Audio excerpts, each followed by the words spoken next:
Hi, Steve Schlegel here with part 2 of things that you need to think about or look at when you're evaluating a business to purchase.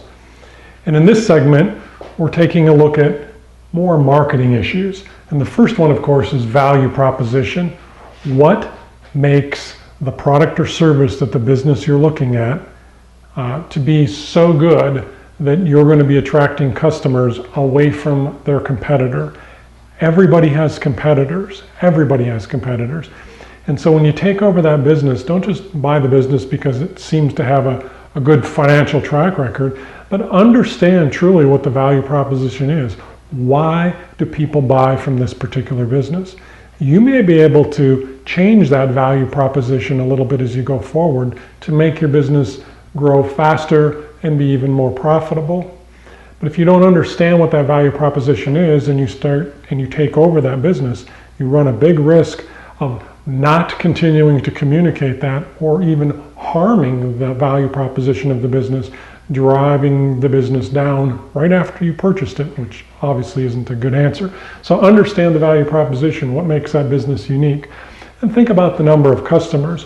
Some businesses have a very small number of customers, specialized businesses that might have 5 or 10 customers that are really key and drive 80% or more of the revenue of that business. If that's the case, you need to think about how you're going to make those 5 or 10 customers really comfortable with the transition to you. Because if they have a small number of customers and you come in and 1 or 2 of those customers decide they don't like you, personality doesn't fit, they don't like the direction that you're going, and they leave, that can be a huge hit to your business to lose that much in sales. It's usually safer in the continuity of buying a business when there's a large number of customers as opposed to a very small number. But each case is different and you have to look at it, but think about how big is that customer base in numbers. And then what about the competition? It's kind of related to value proposition, but who is the competition?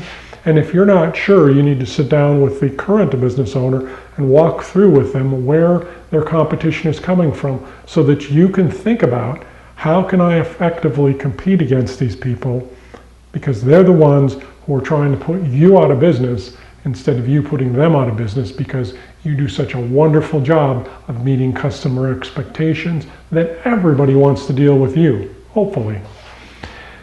Then think about market share. It's always good to understand what part of the market that you have, whether this company you're buying has 25% of the market or 2% of the market. There's nothing magic about that, but understanding your share of the market is critically important, because if this is a particular company that has a real neat niche and you already have 80% of the market, there's not a lot of growth in market share that's going to come there. But if you're a 1 or 2% player, potentially you have the opportunity to grow.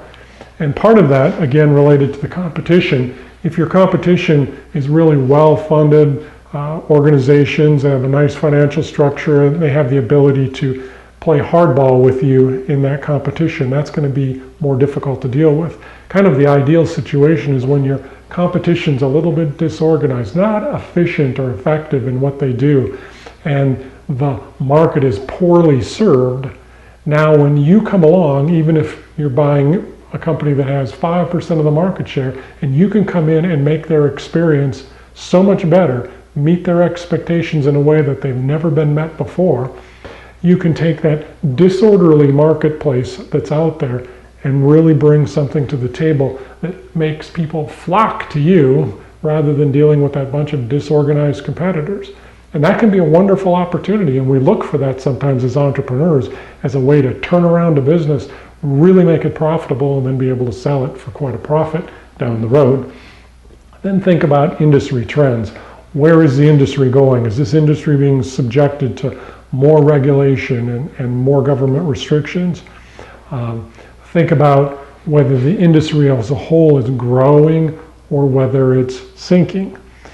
Because one analogy is that industry as a whole is like the ocean, and if that industry as a whole is growing, then all of the boats on the ocean are floating up with it. And if the industry as a whole is sinking, then all of those boats are sinking.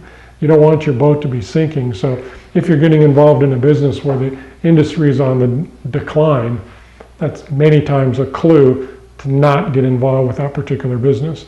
You like to be in industries that are growing or at least stable with an opportunity for you to grow and take more market share in it. These are just some thoughts. I'd encourage you to go back to my website and find the article that deals with this, goes into more detail on more issues. But I just want to give you a heads up so that you can look at some additional thoughts that you should have as you evaluate the next business that you might buy.